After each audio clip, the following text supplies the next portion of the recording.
All right, music fans, welcome back. It is Dave, the Real Music Observer, observing real music in real time for real people, just like you right there, and me right here. Steve Perry's new song, We're Still Here, has dropped, and pretty much a unanimous double thumbs up from Steve Perry Nation and yours truly. Look, folks, if the song wasn't good, I would tell you what's not good about it.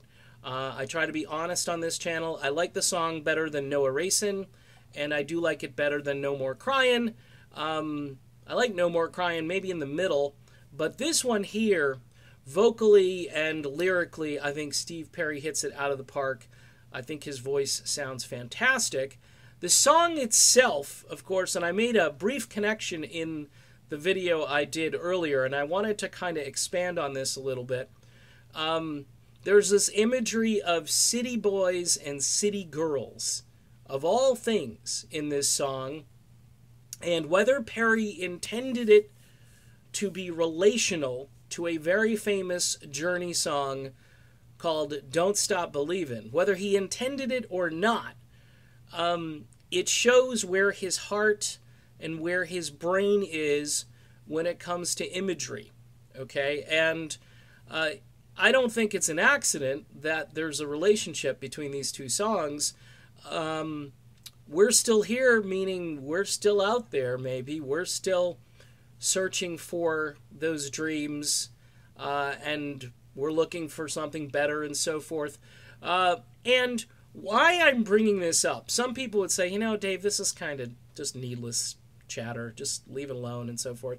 Well, I like to do this. This is why I have the channel. You can choose not to watch.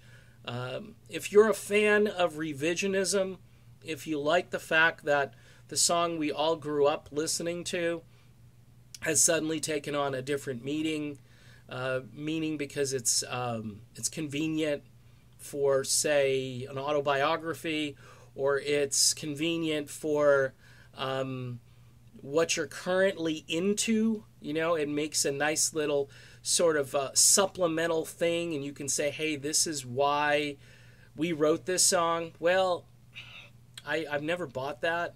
And listening to this new song, you can really tell that Perry's brain was in the writing of Don't Stop Believin', as well as the arranging. Look, you can certainly say, okay, you had talent all around you, no question about it. You had a great guitar player. You had a melody at the beginning of the song, which Perry requested, hey, can we do some kind of a rolling piano? Neil Schon also puts on this great Jack Bruce, almost progressive bass line, which really gives the song a very interesting flavor that it wouldn't have had. It could have gotten too schmaltzy, but I think the song has held up so well because it's got a little bit of a progressive thing going on in the song between the keyboards, the bass, and the guitar.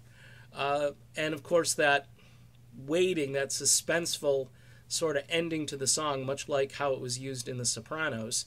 The song itself has that sort of wait and see. We're going to hold this, we're going to hold it, and then we're going to throw it at you toward the end. Brilliant, and that's all Perry, by the way. That was all Perry. What makes me kind of happy is to hear this imagery now sort of confirming what I thought, was that I think Steve Perry had certain sort of intentions for this song. And yes, all songs are open to personal interpretation. Artists love when you take the song and you make it your own.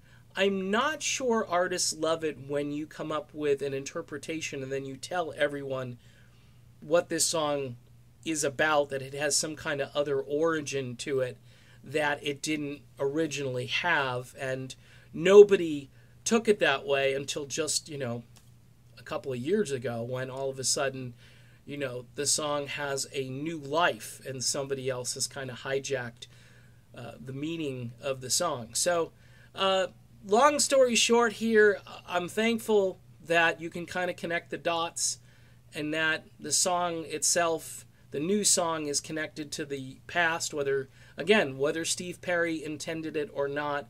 the imagery is certainly easy to compare and easy to make that connection. It's funny, you know, how the journey literally was going anywhere, and Perry makes it clear that we're still here, and we're still doing what we were doing. That's how I look at it. It could be completely wrong, but you know, you can read what you want to read into it, just like everybody else will. But I'm happy that Perry's writing is consistent, and it kind of confirms what Don't Stop Believin' is really all about. All right, done. Be back soon.